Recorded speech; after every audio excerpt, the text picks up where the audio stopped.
And welcome to our channel Patnaites. Bharat सरकार ने passport नियम 1980 में संशोधन करके पासपोर्ट शुल्क के ढांचे में बदलाव किया है।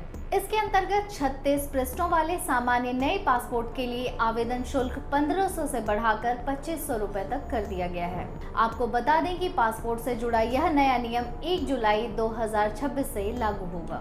विदेश मंत्रालय की ओर से गुरुवार को प्रकाशित 20 जून की अधिसूचना के अनुसार 36 पृष्ठों वाले सामान्य नए पासपोर्ट या जो पासपोर्ट दोबारा जारी करवाना हो के लिए तत्काल सेवा शुल्क 5000 रुपए रखा गया है। गौरतलब है कि अभी इस श्रेणी में तत्काल सेवा के लिए शुल्क 3500 रुपए है। इस तरह से 60 पृष्ठों वाले सामान्य नए पासपोर्ट या पासपोर्ट को दोबारा जारी करने के लिए आवेदन शुल्क 2000 से बढ़ाकर 3500 रुपए कर दिया गया है और तत्काल सेवा के लिए नया शुल्क 6000 रुपए होगा, जबकि पहले इसके लिए 4000 रुपए देना पड़ता था। 14वां पासपोर्ट दिवस मनाए जाने के अवसर पर विदेश मंत्रालय के अधिकारी ने बताया कि सरकार पासपोर्ट सेवाओं को सुगम बनाने के लिए लगातार प्रयास कर रही है। पिछले एक दशक में पासपोर्ट नेटवर्क 6 गुना तक बढ़ाया गया है। देश भर में अब तक 500 से अधिक पासपोर्ट केंद्र कार्यरत हैं। वर्ष 2025 में 1.5 करोड़ पासपोर्ट तथा इससे संबंधित सेवाएं प्रदान की गई हैं।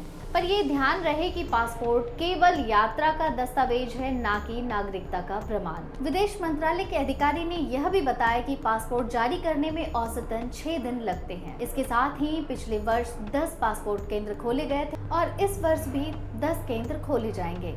अधिकारी ने बताया कि भारतीयों के लिए वीजा मुक्त प्रवेश वाले देशों की संख्या अब 27 हो गई है, जबकि पहले यह केवल 16 थी। इसके अलावा दुनिया के अन्य 47 देश भारत को वीजा ऑन अराइवल की सुविधा प्रदान करते हैं और 66 देश भारतीयों को इलेक्ट्रॉनिक वीजा की सुविधा उपलब्ध करवाते हैं। यह आवागमन समझौते ज्यादातर यूरोपीय देशों के साथ होते हैं। विदेश मंत्री एस जयशंकर ने कुशल, पारदर्शी और नागरिक केंद्रित पासपोर्ट सेवाओं की तारीफ की है और लोगों को सेवाएं देने के लिए विदेश मंत्रालय की प्रतिबद्धता पर जोर दिया है। जयशंकर ने पासपोर्ट सेवा कार्यक्रम की सफलता के लिए प्रधानमंत्री नरेंद्र मोदी को इसका श्रेय दिया है। उन्होंने कहा कि नरेंद्र मोदी के न्यूनतम सरकार और अधिकतम शासन के विजन को अपनाने की वजह से यह काम सफल हो पाया है। हालांकि पासपोर्ट को केवल यात्रा का दस्तावेज कहे जाने के कारण एक अलग ही विवाद खड़ा हो गया है।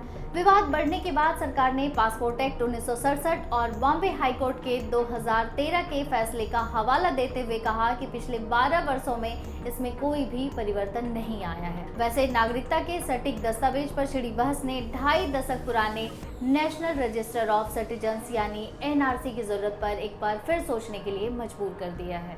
हालांकि पुलिस सत्यापन के बाद बनने वाले पासपोर्ट को अभी तक नागरिकता का सटीक प्रमाण माना जाता था, लेकिन कानून में ऐसा कहीं भी लिखित नहीं है।